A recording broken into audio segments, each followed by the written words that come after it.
More Game Gumbo. I've got my guest Shawn. I told you Molly was coming back, and she's back.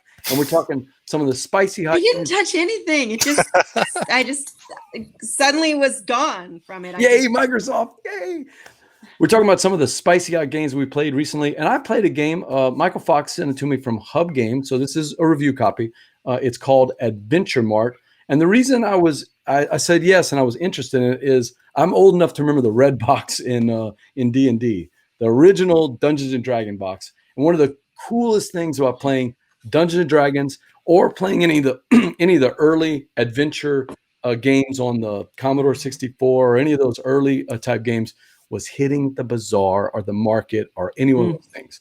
You came back flush with your gold and your rings, and maybe you didn't find any magic items this time, but you remember that there was this little proprietor in the seedy little town right outside of the dungeon cave. It was never a nice town. It was always a seedy little town with a bar that you would meet in, a tavern. Every one of our adventures seemed to always start in a tavern, but they always finished in a marketplace.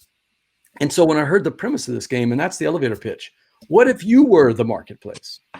What if you were the market and you're this Henry the Dragon guy that has these stores, and you want to try to attract adventurers flush with all their gold to come into your market and spend money. Now, that is a theme that other games have done. Bargain Quest, I think, is one of them. But this is a small box game. This is going to take about 30 minutes.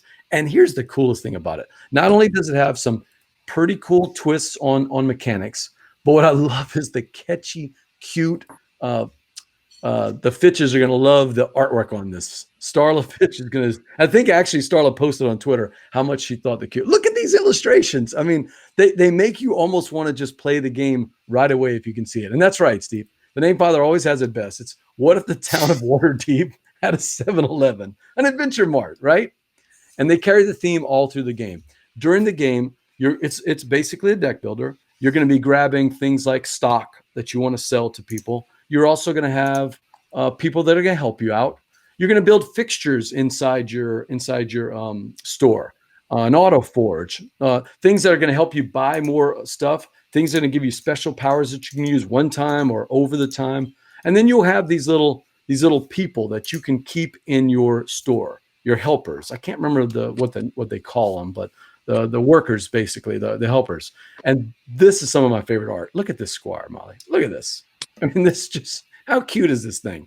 The twist there, you can buy all this stuff, but there's two twists to it. Number one, when you buy something that, we're going to talk about that in a second, but when you buy something that is going to have those permanent actions to help you out, the people, the workers, the employees, you have to decide if you're going to keep them or not. When you use them, you flip them over, and then at the end of the round, it's rounds, but it's thematically, it's days. Your shop is open for 5 days in this town, and then you move on, right? And during that day, you flip the card over if you use that special power, and at the end of the day, you either pay the worker or you lose the worker, right?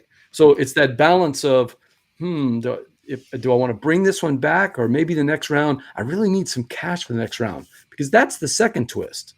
It's not enough to have the stock. It's not enough to build a nice shop.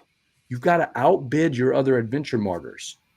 And when there's three or four or five, whatever it is, I can't remember the exact count, but the adventurers are going to come into the store, and during that day, they're going to browse your wares while you build up your store. But eventually somebody's going to take the bull by the horns and say, all right, I'm ready to make an offer.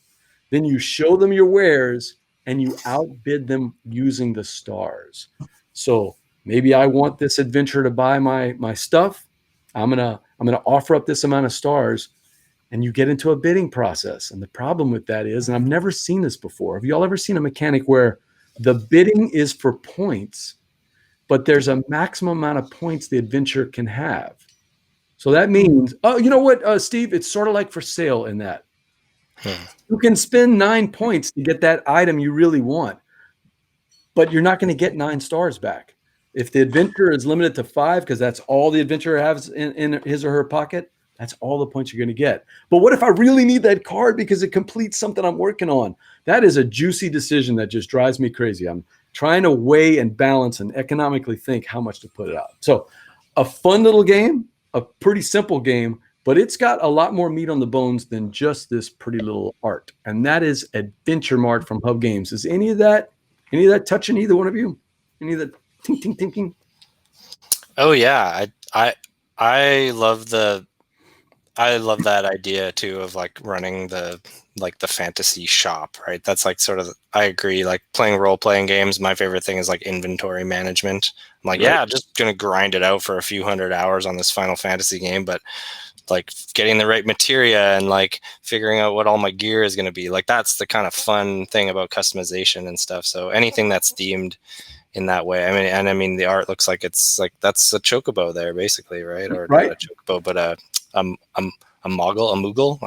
My pronunciation's off, but you know, it's got that kind of feel from some of the early like Final Fantasy cartoony stuff, so it's pretty cool.